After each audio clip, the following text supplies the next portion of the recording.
What's going on, Show Nation? It's Movie with Movie Gaming TV. And in today's video, I want to show you guys something. So we are going to hop into a game versus the computer real quick so I can show you guys something. It doesn't matter the difficulty. What we're talking about today is the importance of controllers and how you need to make sure that your controller is in good condition. Both the left stick and the right stick are extremely important. And we're gonna hop into a game here. Doesn't really matter who we pick to pitch, any of that stuff, it doesn't matter. Well, the thing I noticed after playing for about a week with I just gotten this controller recently, a new controller. But what always happens to my controllers is I'll be resting them on like a desk and it's plugged in via USB, and then I knock it off the desk and the controller lands on the sticks, and once that happens, it's not good. So I'm using my bad controller now. You guys can see I'm trying to spot this pitch like up and in and see how much it's moving around. It looks even more, it's even better from like this perspective. If we go into strike zone view and I go to show you guys what it looks like. So you guys can see I'm just trying to spot a fastball, and look how much I'm just holding it still up in the left corner. Look how much that's moving around. Same with over here. Look how much that's moving around. And keep in mind, I have no rumble on my controllers. I don't like to use rumble when I play PlayStation, so I don't have that. And look how much that thing is moving around. Yeah, it's pretty close to where it should be, but man, it is moving around like crazy. And it should not be doing that. It should not be doing that. Now, what I'm going to do is I'm going to switch to a different controller. Okay, so this is the new controller. I put it up in the top left.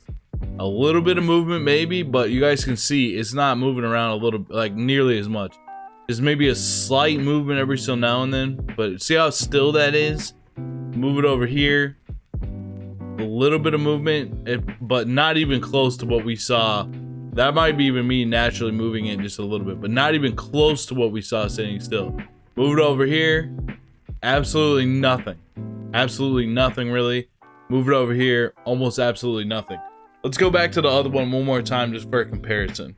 All right, so here's the other one again. Look at that. Look at how much it's moving in comparison. The other one might have had like a very small movement, but look how much that one's moving in comparison. I think it's dancing all over the place. Just absolutely dancing all over the place. So I've been using this one. I was wondering like why I wasn't hitting as well. I was just like, man, I just feel like I'm not hitting nearly as well as I have in the past. I just felt like something was off. So I switched to the new controller, and I'm going to show you guys the results now.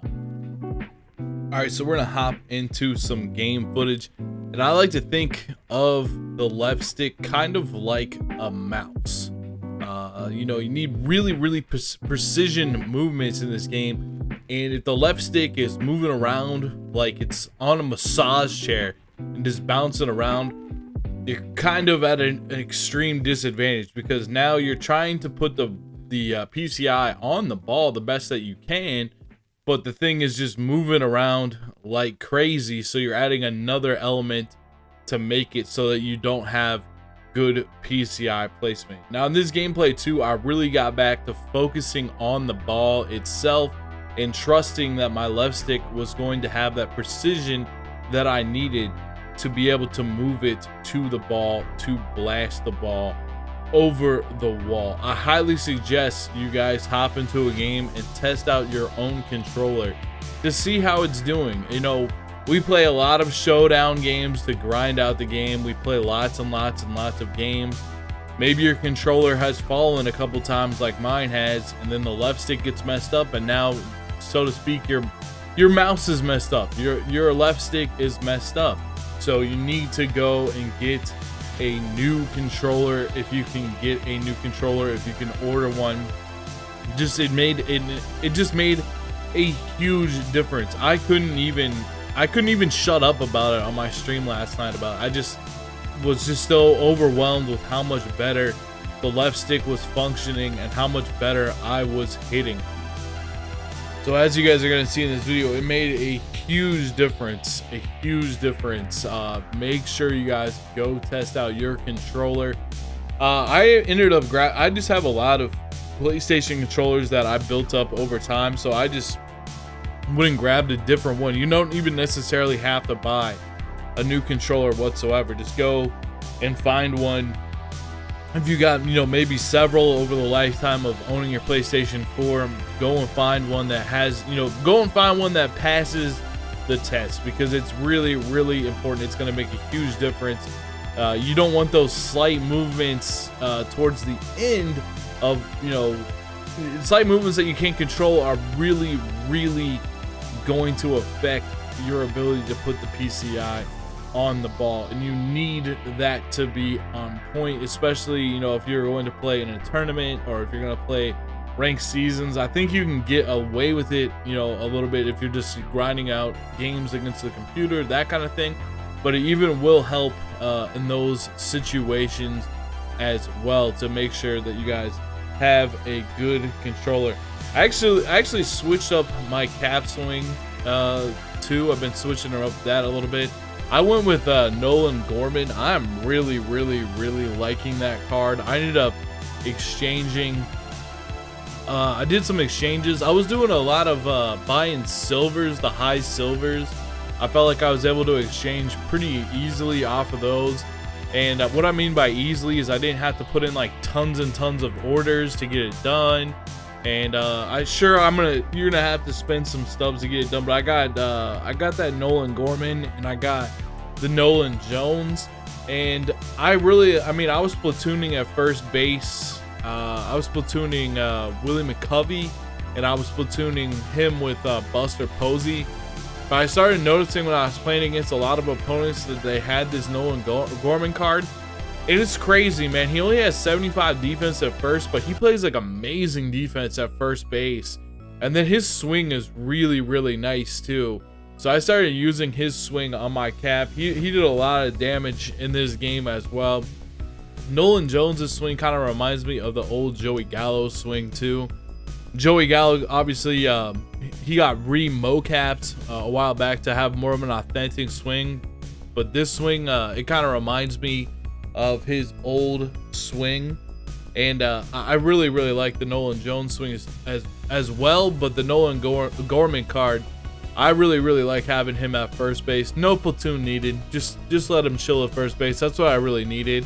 I've been thinking about when I get to the prestige pack, or the prestige like 25, and you get to select between Thames, and you get to select between George Springer, and you get to select between Jose Ramirez. I've been wanting to take Jose Ramirez to play him at first base.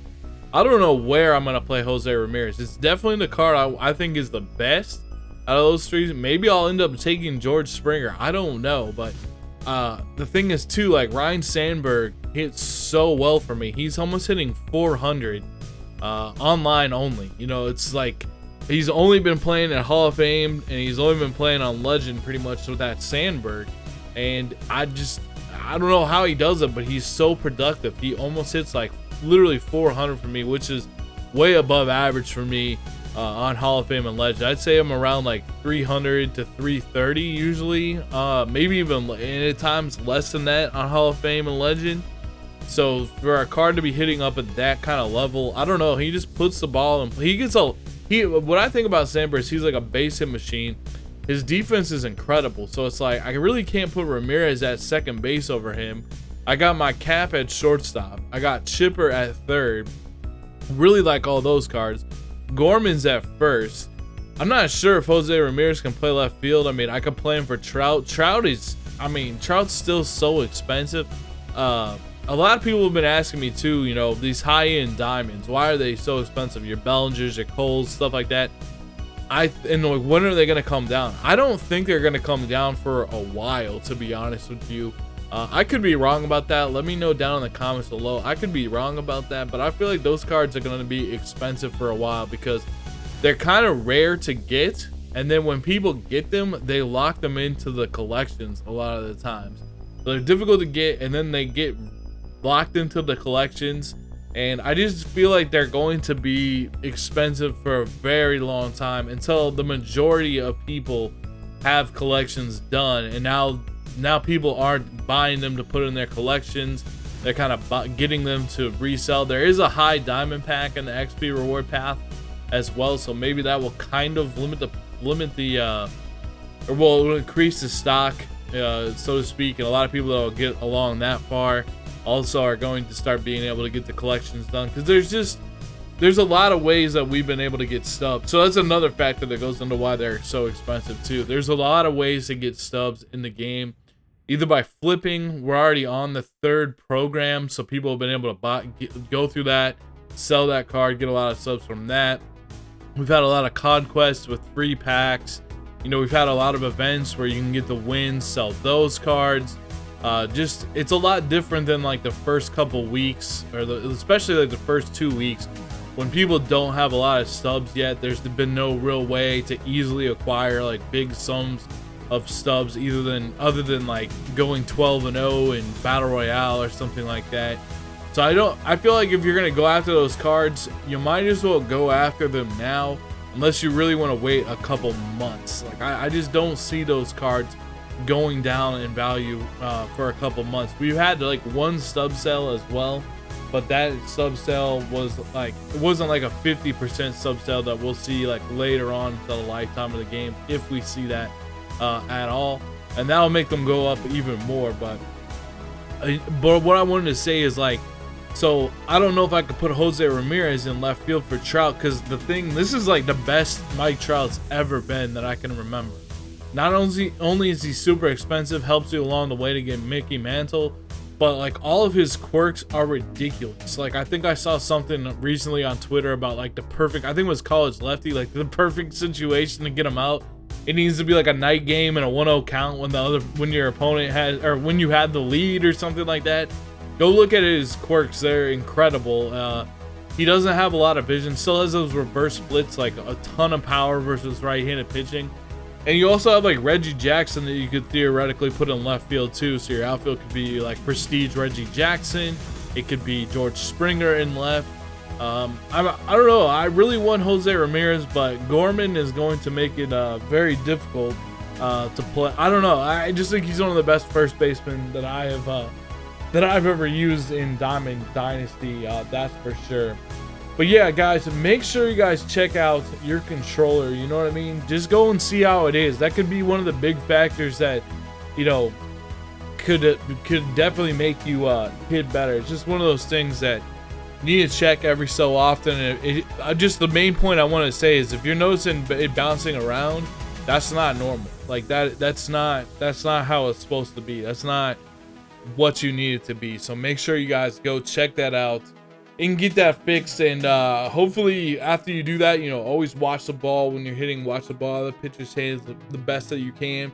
But hopefully that will help you get more precision, get more enjoyment out of the game, as you're going to be able to hit better, you know, by doing that. I would think. We got Craig the Egg up here against Hal. Little perfect fly ball. And that wasn't a pitch like right down the middle either. That was like, that's the controller doing his thing right there with that kind of precision right there. Hey, it's Eric Gagne. Hey, it's me. It's me. All right, so we're gonna get the fly out there, and I just want to say thank you guys so much for watching my videos. I hope this video helps you guys out, and I hope you guys have a great day, and thank you guys so much for watching Movie Gaming TV. I'll see you guys in the next video. Peace.